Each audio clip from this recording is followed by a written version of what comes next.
Coucou tout le monde. Alors, au programme d'aujourd'hui, une vidéo un peu particulière puisqu'elle sera attachée à un défi que je vous propose de relever. Mais alors avant ça, je voulais vous parler aujourd'hui du thème de oser demander. Alors si je vous dis ça, je vous raconte ça aujourd'hui, c'est parce que en fait, il s'est passé un truc hier, enfin rien de grave, hein. J'ai reçu un message d'un monsieur qui habite aux Pays-Bas qui me demandait si je connaissais quelqu'un qui était susceptible d'organiser un atelier de dégustation vin chocolat. Alors pour les personnes qui ne savent pas, moi c'est exactement le genre de choses que j'organise ici dans ma région en Pennsylvanie. Et j'ai une formation vidéo où j'explique comment je crée une conférence autour du chocolat. Donc moi en fait ce qui fait ma différence, enfin j'espère ma différence, c'est que je fais très attention à créer du contenu amusant et pas trop prise de tête. Voilà. Et donc l'une des vidéos, en fait, elle est en rapport avec, enfin dans la vidéo, j'explique comment organiser une dégustation vin chocolat.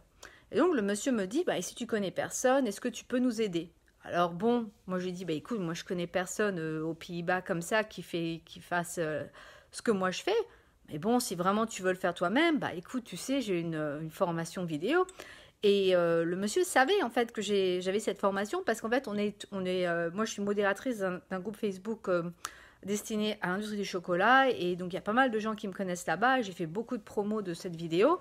Et je me disais quand même, le monsieur il est un petit peu gonflé quand même, sachant que j'ai une formation, que je fais le travail de modération bénévolement et tout. Je me dis, bon, bref quoi. Et c'est là en fait, je me suis dit quand même, je lui ai proposé vraiment de prendre la formation. Je viens de me verser du thé, ça fait pas du bien. Bref, tout ça pour vous dire qu'en fait, ça m'a vraiment fait réfléchir parce que je suis vraiment prête à l'aider dans le sens où j'ai vraiment envie de l'aider à trouver des gens à trouver une personne qui fasse ce dont il a besoin. Et bref, je me dis quand même, je reçois quand même assez régulièrement des demandes assez, j'ai envie de dire, assez culottées. Et moi, j'ose pas vraiment, même pas du tout parfois, demander ce genre de choses. Sauf que quand on me demande quelque chose gentiment, en général, j'ai envie de le faire. Je me dis quand même, je devrais me bouger un peu plus pour, voilà, pour solliciter d'autres choses, quoi. Par exemple, moi, j'aimerais bien être invitée plus souvent sur des podcasts. Et là, en fait, quand les opportunités viennent vers moi, je dis oui, mais en fait, je pourrais être beaucoup plus intentionnelle dans les podcasts dans lesquels je voudrais être mise en avant, par exemple. Et bref, ça m'a fait penser à un article, en fait, cette histoire, je crois à un autre épisode de podcast qui était consacré à une autrice qui s'est donnée comme défi de collectionner 100 lettres de rejet pour des, voilà, 100 lettres de rejet. Voilà, donc elle doit, je sais pas comment dire en français, elle doit pitcher pas mal d'articles, ce genre de choses, à des magazines, des publications, etc. Et elle est comédienne en plus, si je dis pas de bêtises. Bref, tout ça pour vous dire que c'était son objectif de l'année. Et en fait, elle s'appelle Kim Liao. Vous pouvez googler.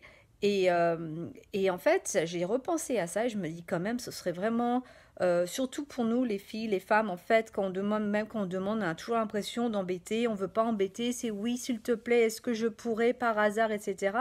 Et souvent, je remarque quand je reçois des messages de la part d'hommes, c'est beaucoup plus droit au but, on va pas tourner autour du pot et franchement, moi je dis bah bravo parce que ça leur sert bien.